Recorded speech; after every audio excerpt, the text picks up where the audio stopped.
Welcome back everybody to Circadian Dice, a single-player roguelite dice deck builder. Which, let's just get this out of the way right at the beginning. It might look a little bit weird on your screen on the video. This game has some issues with resolution. I am currently playing in windowed mode. I had a little bit of trouble. Full screen literally doesn't work for most, if not all, people. If I activate full screen, there is essentially also an issue with the mouse that it seems to be off-center to where you actually click.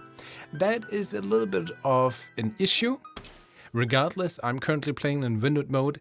It does work, and apparently, the reason is that this game has been built, I think, on the Game Maker engine and on a very, very, very old version of said engine, which seemed to have some resolution issues. So, with this out of the way, that might be a first step where people might decide, that's a bit too annoying, why doesn't it work? But let me tell you, this is a very, very fun dice deck building game, and I would like to show you why and how exactly. So there's also a story. We're going to play the demo right now. The story is essentially that time is repeating over and over again. A new day, time and time again. And different heroes have gathered together, essentially all the people you have seen here, finally from all corners of the world, to fight evil and save the world. And with this get up, you unlock different heroes. Right now, in the demo, we were able to unlock the ninja, the cleric, and the elementalist.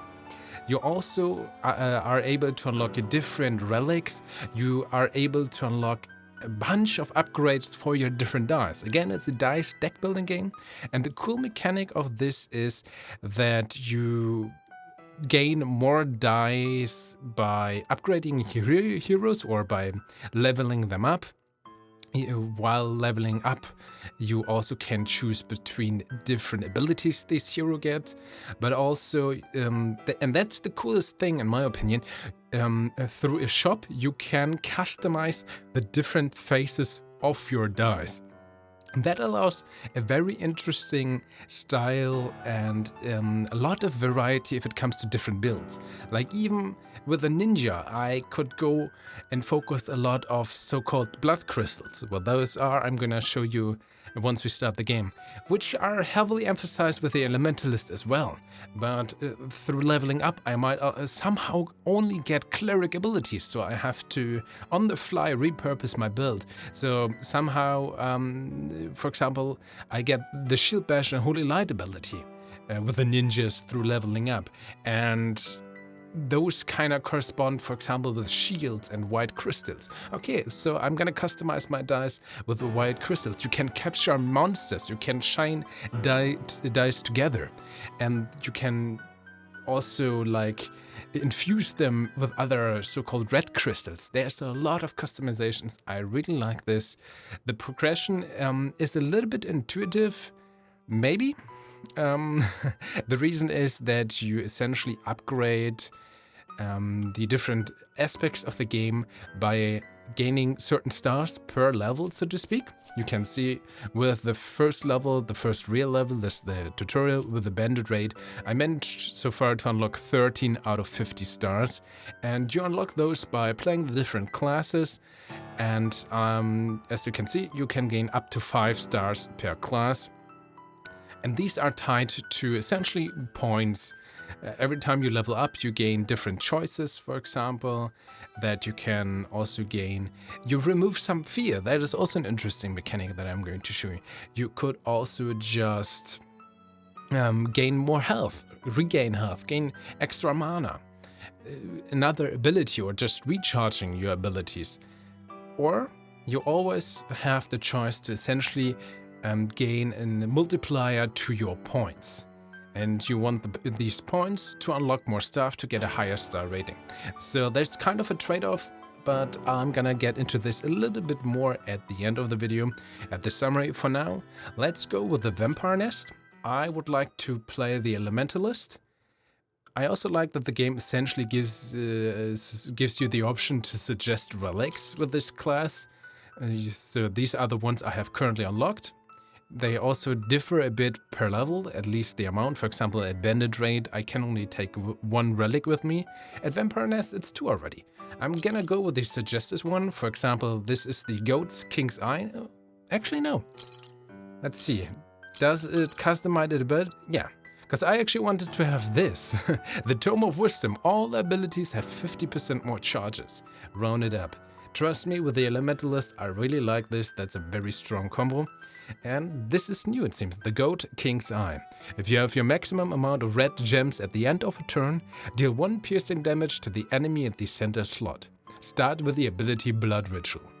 Blood Ritual is a ability with 4 charges that cost 4 of our health points, and that allows us to gain red gems up to our maximum. And if we are at the maximum, thanks to this eye, we deal 1 damage automatically to the center enemy. Interesting. So there's an emphasis to go with red gems. The Elementalist also likes to have red gems. So yeah, let's give this a try. Let's hit play. And here, you might have guessed this already from the beginning. This game is, frankly, very, very basic looking. Almost like a Flash game. Maybe it was at some point. I don't know. But please, don't let this discourage you. I keep noticing all these amps. Regardless of that, please don't let this discourage you. The looks are simple. The gameplay mechanics, though, are amazing. And who knows, maybe at a sequel game, the developers can, add more animations, more of a visual style. But I do like, instead of, style and style over substance, they did focus on the core gameplay. And that is, of course, pretty much important for every game and where it falls or wins. Did this make sense? I was just mumbling and babbling there. Regardless, we're at the first wave. We can see here at the Vampire Dance, there's gonna be 8 waves total. After 5 turns, these enemies are going to leave, and usually it's not a good thing. So in these 5 turns, you want to defeat these enemies. Right now, it's only bats. Both of these bats have 1 health point. And they deal 1 damage, but with a caveat. They don't deal damage the regular way, because they have a fearing attack. So instead of damaging me and so that I lose health points, instead they will add fear to me. And you can see here, this is essentially how much fear I am allowed to have until I'm scared and just run away. So if we accumulate 10 fear, we're automatically going to lose. So this is a mechanic we have to keep in mind. They're not going to deal damage, that's nice, but they are going to add a lot of fear if we are not careful. Also tells us what happens when we actually capture a bat. As I mentioned earlier, you can actually capture enemy minions with certain dice effects. I really like this. So as you can see there, the effect while captured, essentially there's every turn it's 50% chance that we lose 1 fear, which is pretty good, because with all these bats and going on, we will encounter quite a few enemies that will try to add fear towards us. So again, this is our hero. We have 20 health points, 0 out of 7 XP. We're level 1. We have 0 armor and 0 fear. This is our damage multiplier. If we get any effects that affects any of those values, we will see it here. On the right side, we have the different gems. There's white gems, red gems, blue gems so far, and wild gems. Wild gems are essentially a stand-in for any other gem. So if we have 1 wild gem, we can just use it for together with 1 red gem to trigger the fireball, for example, or just use a wild stone instead of a blue one to trigger icicle. And luckily, the Elementalist starts with 2 ability, plus thanks to our Goat's King's Eye, we also get the Blood Ritual ability. So the fireball, very straightforward, it deals 5 damage to a target enemy, and we have to pay 2 red crystals to trigger that ability. The cool thing about abilities is we can use it as we can use them per turn as often as we want, as long as we have the gems to pay for them. But of course, we only have a certain amount of charges on our abilities. As you can see here, 5 left. So if I trigger Fireball 5 times, it's gone. I can't use my Fireball again. There are certain upgrades and ways to increase these charges, but once they're gone, they are over. So this is a tiny mistake I did at the beginning, because I thought I'm gonna be very deliberate in using my abilities. So I didn't really use them as often. On the other hand, we know we have only 8 waves. After these 8 waves, this current run is over. And this is definitely an incentive to keep using these abilities if appropriate. Don't spam them. You want to use them at the right moment, but try to use them instead of just straight up withholding them because you think, oh, there's gonna be a better opportunity. Well, there might be at wave 10, but we're only gonna play till wave 8, right? So we can already see here, activates at level 3, activates at level 5. These are additional dices, so that is also an incentive to gain more XP to actually level up. How do we do that? Essentially by spending money. For every gold coin we spend at this shop, we gain XP, and also by defeating enemies, of course. For example, this bat we can see in the upper right corner of the description. We gain 1 XP once we defeat this bat. These are our dices right now. We have 2, and I already rolled. We have 1 basic attack damage that deals 1 damage, and 1 that would give us a coin, which we can use here at the shop at the left side. And these are essentially our dice again, the 6 sides of the dice. For example, if I now say I'm gonna reroll, one of these is gonna come up. Let's see.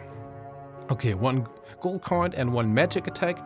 A magic attack is essentially basic attack, but we can use a red gem to essentially double this damage. So that would be nice if this, for example, would have 2 damage or so.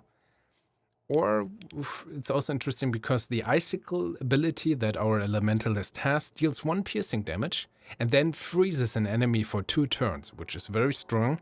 But while an enemy is frozen, it can only be hurt by magic attacks or, well, non-basic attacks. So we could use this to hurt a frozen enemy, but not the normal one. And if we buy things here, we can customize the dice. I'm currently looking if I already want to do this. To show you, sure. For example, I'm gonna pay now 3 gold. We can buy in the shop every time, before we roll, after we roll, and after every turn, and from wave to wave, the shop is going to essentially expand. The bottom one is going to disappear, and 1 additional die or 2 sides are going to be added. So I'm just gonna to show you to you guys, I'm gonna pay 3 gold to use this. I can just drag and drop it.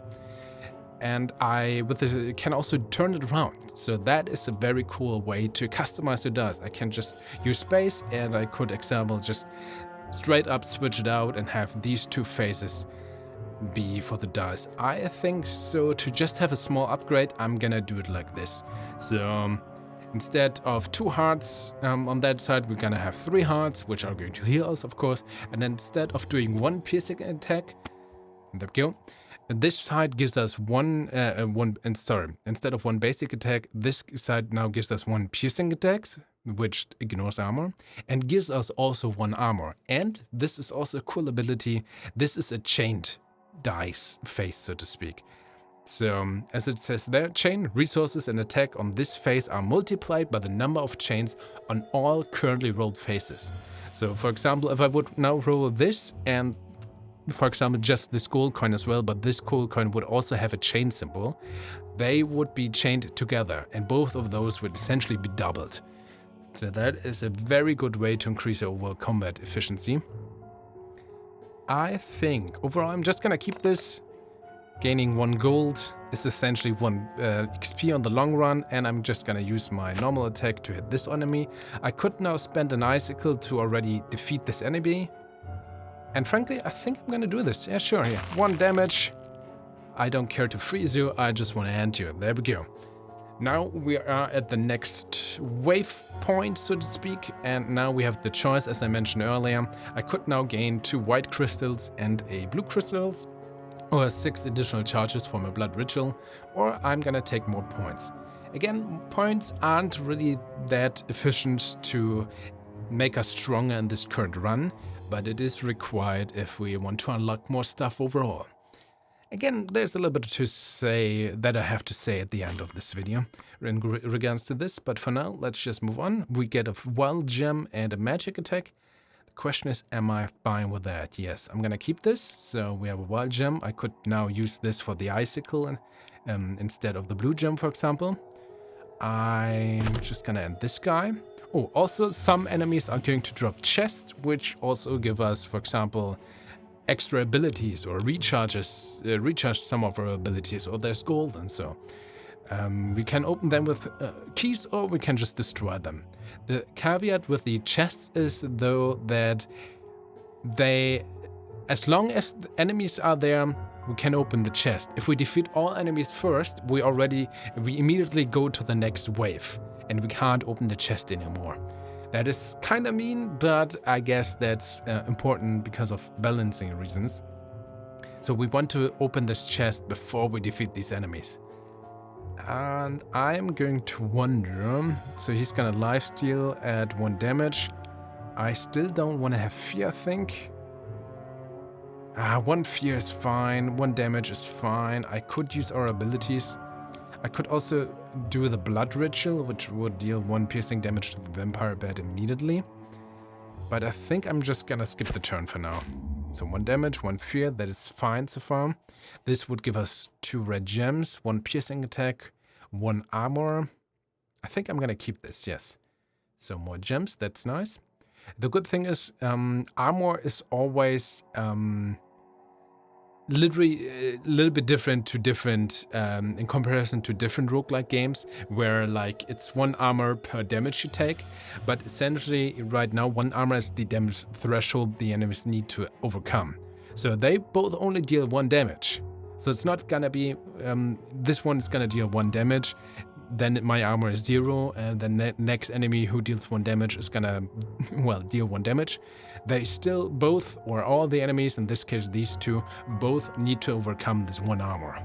So this 1 damage from the vampire bat is going to be blocked, and this 1 damage, or fearing damage, so to speak, from the normal bat also needs to overcome this armor. So I know for this turn I'm not gonna take any fear nor any damage. That's nice.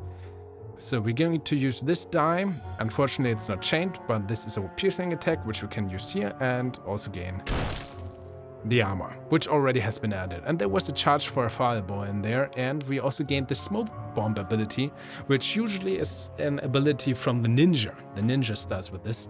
So for 1 white crystal, we can stun all enemies, which is also pretty strong. So next turn, we'll block this, we block this, cool.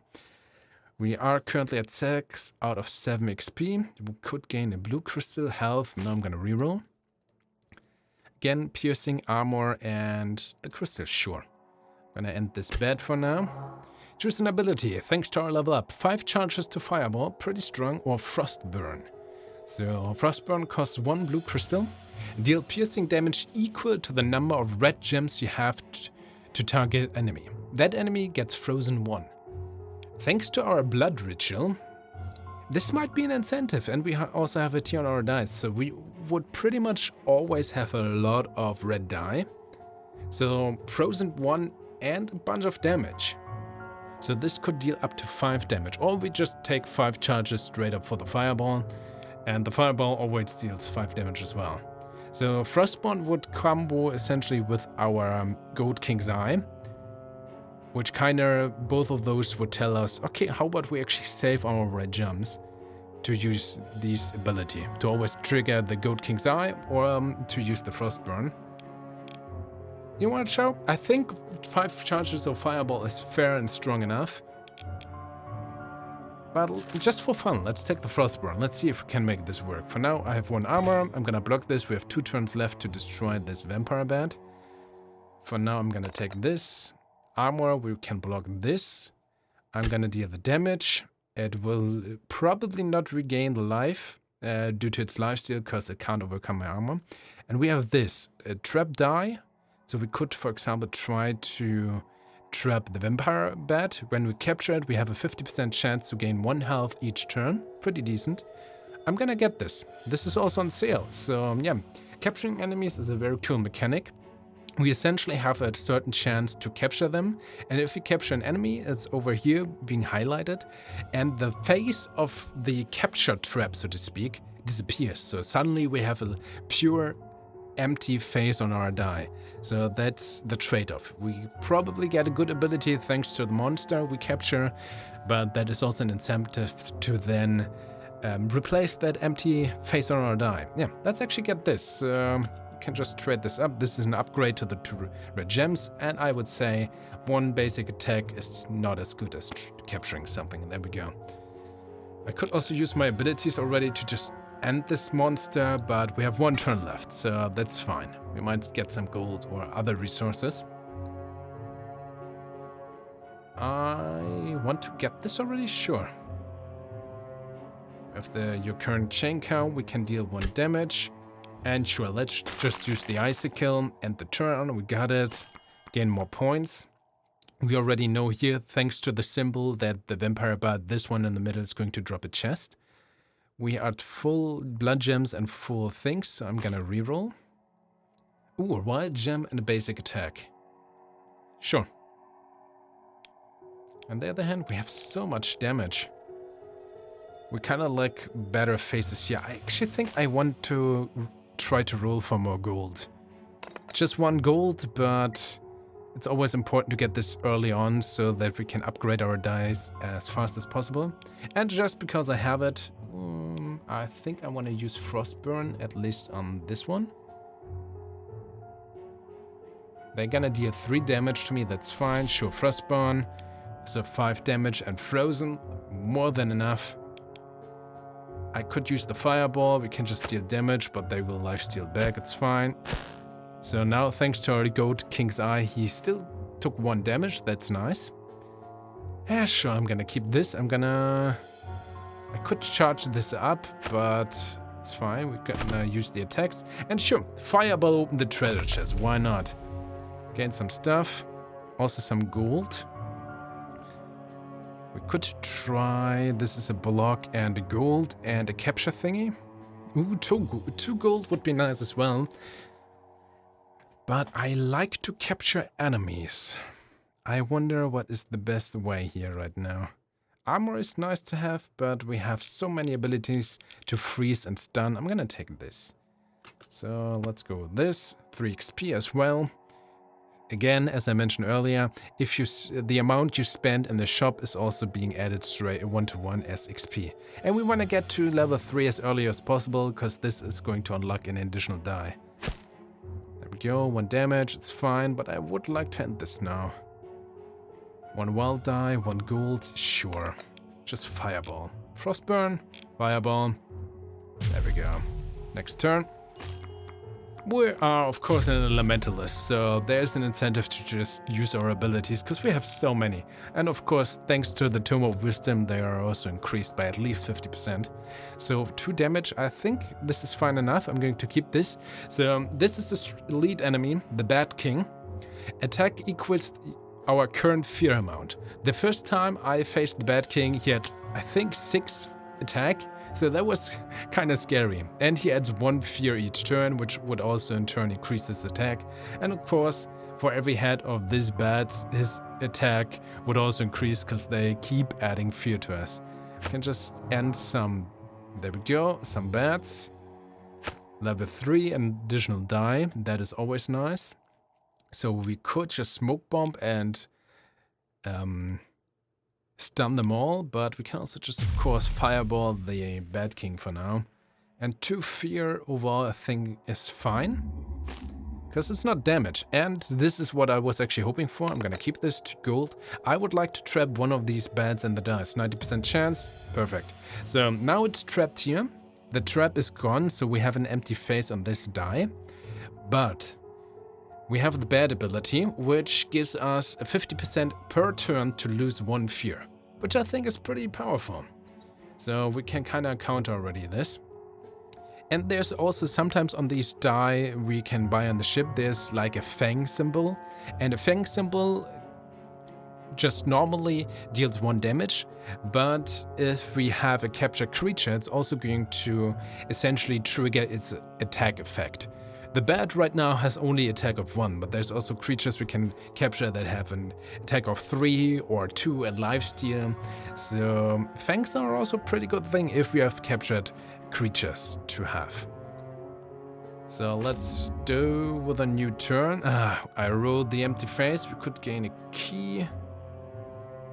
But of course I don't really need this. There's no chest. We could just end the enemy. But I kind of want to see if we can farm, so to speak, a little bit of gold and a blue crystal. Yeah. Some resources. So these would be piercing 2 and a stun effect. And the block effect. I kind of wonder. I could replace it here. The empty side, or we could upgrade this. I think overall it's an upgrade to this side. Yeah, let's go with this. 4 XP. End this enemy. Next turn. Again, I'm just gonna take points. You know what? Sure, I'll take 9 XP. Closer to level 4, level 5. Sure, we have it. Ooh, we have an undead knight. If we capture him, so effect while captured, gain 2 health when you score 1 or more shields on this die. Very interesting. So if we had this on this die, for every shield we would regain 2 health, but there's no shield on this die, but there could be a reason to add and improve and change this die. So I like this, that even the monsters you capture can change how you approach your game, how you roll your build, so to speak. I think I'm gonna reroll. We could gain with a lot of red gems. Again, there's incentives for that. Is this piercing damage? No. I'm gonna keep this. Okay, never mind. Because we can just frostburn and end the undead knight. Next level, 3 health. We're gonna take 2 fear due to these bats. I think I'm gonna spend 1 wild gem to end one of these bats. There we go. And I'm gonna take 1 fear, which we might lose next turn. So I did not. Oh, we don't trigger this 50% chance. How mean. So much damage. Now I think I want to go for gold instead. Don't have that many gold faces, unfortunately. And we need 1 damage. That's fine. Oh, no damage, but 2 gold. Soon we're gonna be able to buy more stuff. Well, in this case, I'm gonna use an ice skull. There we go. Maybe it would have been smart to actually survive 2 more turns to try to accumulate my gold. Yeah, I think that would have been smarter. Regardless, next turn. Remove 3 fear, 2 things. Yeah, sure, let's remove the fear this time. So 2 vampires. Ooh. So the vampires have 2 attack and lifesteal and a health amount of 5. Wild gem, I think I'm gonna keep this. We can instantly deal 2 damage and stun this guy, and we can just fireball off the vampire. So this would be a wild gem and 2 piercing. Yeah, that's an upgrade. This is nice, but I really want to get rid of this empty die, I think. So the question is this good enough? I think it is, but it would only improve this 1 thing. No, it's not good enough. Never mind, I'm greedy. Hey, 3 single damage. I could, yeah, sure. Let's just end this guy. We have so many abilities, so it's of course just the 2nd level, so our abilities are enough, or should be enough, to just win this run in general. I would like to improve our dice even better, but I think it's not necessarily necessary. Okay, we would gain 1 basic damage, 1 block, which would be good at least against the bat, 1 gold, 1 red gem. Gonna reroll. Come on, 2 golds. We could also buy instantly something. Let's actually restock this for free. Each additional restock increases the price amount by 1. Ooh, this is a chain thing. I only have a chain face on this die. And of course you want to have the different chains on different dies. Ooh, 2 fangs. That would be nice, but it's gonna disappear next turn. 2 gold is not gonna be enough. Gonna reroll again. Last reroll. 1 damage, 1 wild gem. Well, I have to keep this. 2 of these gems, 2 health, 2 piercing. This might be good enough here. 1 damage. Well, this definitely goes to the bad, no arguing there. Well, I think I'm not gonna be able to buy too much going on, so sure, let's get this. To get at least rid of the empty side here. Okay, so Undead Knight, we have, thanks to the Frostburn, we have 3 red gems, so this is gonna deal 3 piercing damage, that's fine. And Fireball just of the Vampire, there we go, and level 5, an additional die. Just a basic one, but every extra die is pretty good, so last wave. Sure, let's gain more gems, there we go, bad, that's fine, Vampire, Vampire, bad. And the Duchess. The Duchess has 3 damage, or deals 3 damage, life stealing, and is also dealing piercing damage, and has a health total of 9. It's kind of mean, but we could also capture her.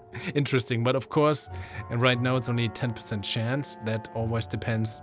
It's kind of like Pokemon. The higher the health, the higher the chance to not capture the enemies, so you want to whittle them down, so to speak.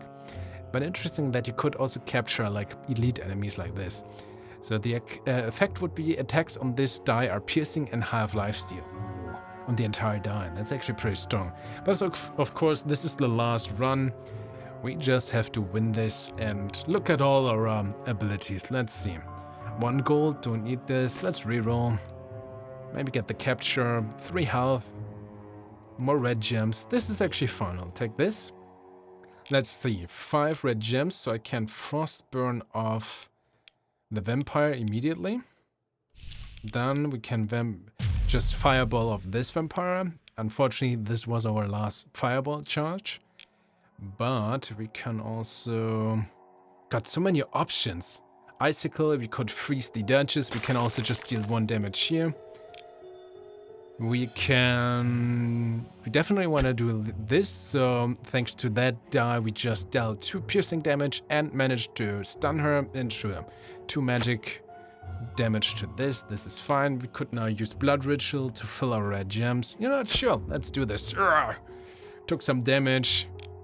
We still have the smoke bomb. It's stunned. We could still stun it with the smoke bomb. We could probably freeze it, but that would be kind of too much. So at the turn, 1 damage thanks to our Goat's King's Eye, because our blood gems are full.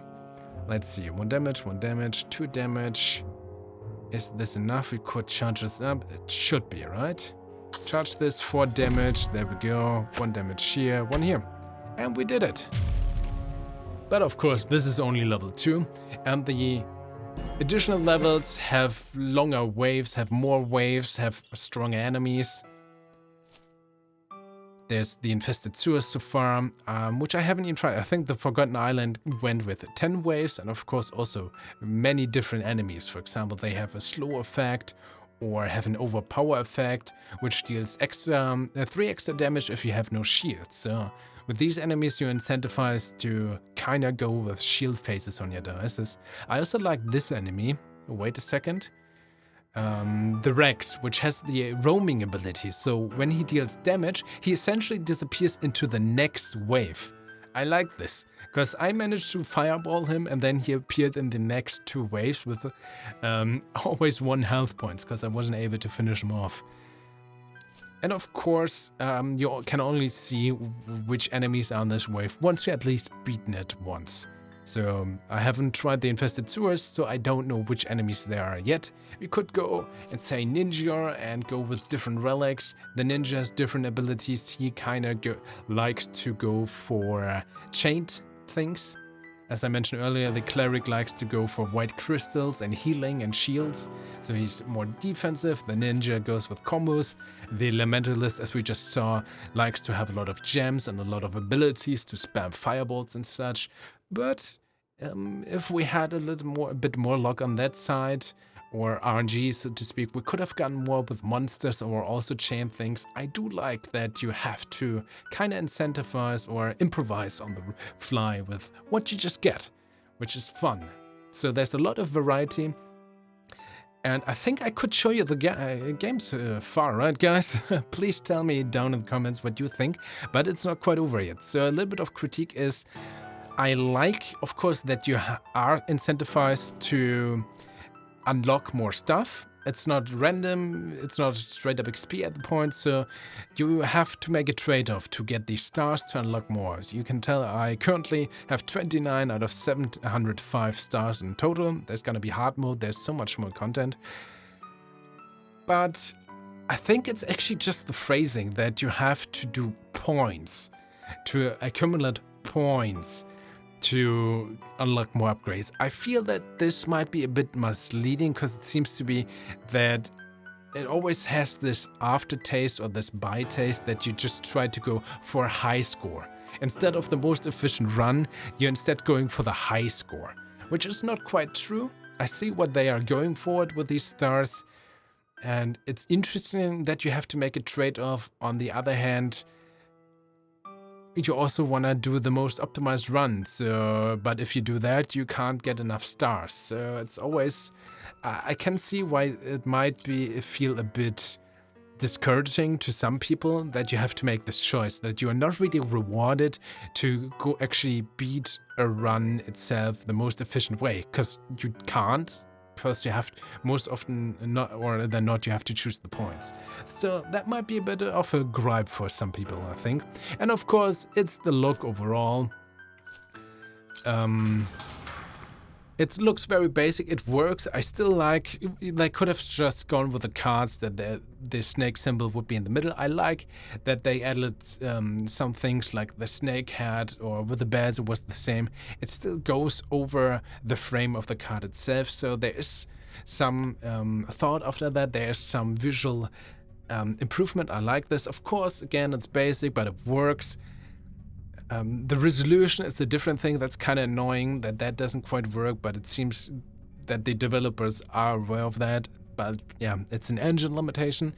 So with that in mind, I would really like to see these guys, frankly, just me personally, succeed with this game. I want to see a Circadian Dice 2 with improved visuals, better resolution, of course, and just improved upon this game core concept with the experience, with more refinement, to make an even greater game. And that's what I personally think. This is a good game. This is just the demo. This has good content, so from a marketing perspective, this is also pretty cool. And frankly, I can assure you that I'm going to have a look at the full game later on. Also Petrify. So many new abilities. You unlock different die phases the more runs you do. That's also a cool way to steadily improve. So with this in mind, ladies and gentlemen, I have to say, usually I try to be as neutral as possible, and of course I want to be excited, and here it's just, I played the demo a couple of times. I just wanted to show you guys. I think this game might scare off a lot of people initially by the looks, and if you maybe download the demo or the base game, also by the resolution. But please don't be scared. I think this is very solid, very good dice deck building roguelite that also offers a lot of replayability thanks to the different classes, the amount of customizations you can do with the dice, the level up system, the different relics you can use. So yeah, I think I'm gonna check out the full game. I might even show it in the future on this channel as well. But yeah, please tell me what you think. If you have watched this far, please consider subscribing, a like. All of this is appreciated. It really helps. I sound as so many others, but it does. But once more, regardless, thanks so much for watching. Stay awesome, and I'm happy if we see each other in the next video. Bye-bye.